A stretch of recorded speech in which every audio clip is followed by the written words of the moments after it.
You know, in architecture, a blueprint is everything, right? It tells you exactly how a building is going to look and work. Well, in chemistry, it's pretty much the same deal for molecules. Their 3D structure, their shape, is the blueprint that decides their entire destiny. So today, we're going to dive into how this molecular architecture works and why it is, quite literally, everything. So let's start with a little puzzle. How is it possible to take the exact same ingredients, the same atoms, in the same number, and end up with things that act completely differently? I mean, it sounds like it shouldn't work, but it happens all the time on the molecular level. Let's find out how. Okay, check this out. Here are the two molecules we're going to be talking about. On the left, you've got cis-maleic acid, and on the right, trans-fumaric acid. Now, if you just counted up all the atoms, you'd find they're identical. Same number of carbons, hydrogens, oxygens. The recipe is the same, but just look at them.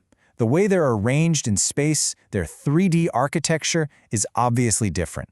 And that single difference is what this is all about. So here's our game plan. First, we'll figure out what makes these shapes different. Then, we'll learn the lingo chemists use to talk about them, see how we can actually tell them apart in the real world, check out some molecules that aren't quite so rigid, and finally, see how this all predicts what happens in a chemical reaction. All right, let's jump into our first section. Shape is everything. The whole phenomena we're looking at here has a name, and it's called geometrical isomerism. It's all about how atoms get locked into different positions in space. And here's the absolute key. This all happens around carbon-carbon double bonds. See, a single bond can spin around freely, no problem. But a double bond, it's rigid, it's locked in place. Think of it like nailing two boards together instead of just using one screw. That rigidity locks all the other atoms into place, creating these totally distinct 3D structures. You can't just twist one to get the other. They're different things, made from the same parts. So, if you've got different structures, you're going to need a way to name them so everyone knows what you're talking about. Let's move on to how chemists came up with a language just for describing these molecular shapes. Okay, the easiest system is called cis-trans, and honestly, it's super intuitive. Cis just means on the same side. And if you look at our cis-maleic acid, you can see those two big COOH groups are both on the same side of that rigid double bond. Trans, as you probably guessed, means across or opposite. And yep, in trans-fumaric acid, they're on opposite sides. It's as simple as that. But, you know, chemistry is never that simple. What happens when you have four totally different things attached to that double bond? The cis-trans system kind of falls apart. So for that, we use something called the EZ system. Basically, you assign a priority to each group, usually based on how big the atom is. Then you just look at where the two top priority groups are. If they're on the same side, it's Z for the German word zusammen, which means together. If they're on opposite sides, it's E for entgegen, opposite. It's just a more powerful system for the tricky cases. Okay, so we know they have different shapes and we've got names for them, but here's where it gets really cool. How do we know this is real? I mean, how do these invisible shapes actually cause real, tangible differences that we can measure in a lab? Well, this right here shows you the real-world consequences, and the numbers are just wow. Take a look at the melting points. Maleic acid, the cis version, melts at 130 degrees Celsius. But fumaric acid, its trans twin, you have to crank the heat all the way up to 300 degrees before it melts. And remember, the only thing that's different is that arrangement in space. Shape isn't just some idea on paper. It has a huge impact on the physical world. That's a 170-degree difference. Let that sink in. That massive gap in a basic physical property comes from nothing more than how the atoms are positioned. Turns out, the more symmetrical trans isomer can pack together really tightly in a crystal, kind of like stacking bricks, which makes it way harder to pull apart and melt. It's just a brilliant illustration of how powerful this molecular architecture really is. Here's another way we can see the difference, by looking at the molecule's overall electrical charge, what's called its dipole moment. In this trans molecule, you've got two bromine atoms, and they're both pulling electrons toward them. But because they're perfectly opposite each other, it's like a perfectly balanced game of tug-of-war. The forces just cancel each other out. The molecule has no overall charge, it's nonpolar. But now, look at the cis isomer. The whole game has changed. Both bromine atoms are pulling in the same direction, so that tug-of-war is completely lopsided.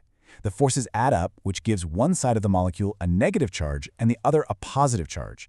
It has a real dipole moment, making it a polar molecule. Same atoms, but totally different electrical personalities. We can even use a chemical reaction to tell them apart. If you take our friend cis-maleic acid, its two reactive bits are right next to each other, just hanging out.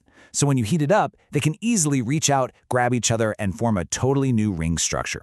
Easy. But if you try to do the same thing with the trans fumaric acid, nada, nothing happens. Its reactive parts are stuck on opposite sides, way too far apart to ever connect. The blueprint of the cis isomer allows the reaction, but the trans blueprint says, nope, not going to happen. So, up to now, we've been talking about isomers that are locked in place by double bonds. But what about molecules that only have single bonds? Remember how we said those can rotate? Well, that brings us to a whole different, more dynamic kind of isomerism. Let's just look at a super simple molecule, ethane. Because of that single bond in the middle, it's constantly spinning. And as it rotates, it moves through different shapes, or conformations. The most stable one is called staggered, where all the hydrogen atoms are as far apart as they can get. Think of it as its relaxed, low-energy, happy place. But then, for a split second, it passes through the eclipsed state, where the hydrogens are all lined up, crowding each other. That's a tense, cramped, high-energy state. And this graph shows you exactly what's going on with that energy. The valleys, the low spots, are those stable, staggered shapes. The peaks, the hills, are the unstable, eclipsed shapes. Now, at room temperature, the molecule has plenty of energy to just constantly spin over these little hills millions of times a second, so it's not permanently locked, but it definitely prefers to hang out in those comfortable energy valleys. This exact same idea applies to bigger molecules too, like this ring-shaped one, cyclohexane. It can bend and flex into different shapes, but it almost always exists in this low-energy chair conformation, because, well, it kind of looks like a lounge chair. In this shape, everything is relaxed with minimal strain. The boat shape is way less stable and has higher energy because the atoms are bumping into each other. Just like everything else, the molecule naturally finds its most stable, efficient blueprint. Okay, we've seen how shape affects physical properties, how it affects stability, but now we get to the ultimate payoff. Let's see how the specific 3D blueprint of a starting molecule can actually predetermine the exact 3D blueprint of the thing you make in a chemical reaction. So there are two key ideas here. A stereoselective reaction is one that just prefers to make one shape more than another. But a stereospecific reaction, that's way more strict. That's a reaction where the blueprint of your starting material absolutely dictates the blueprint of your final product.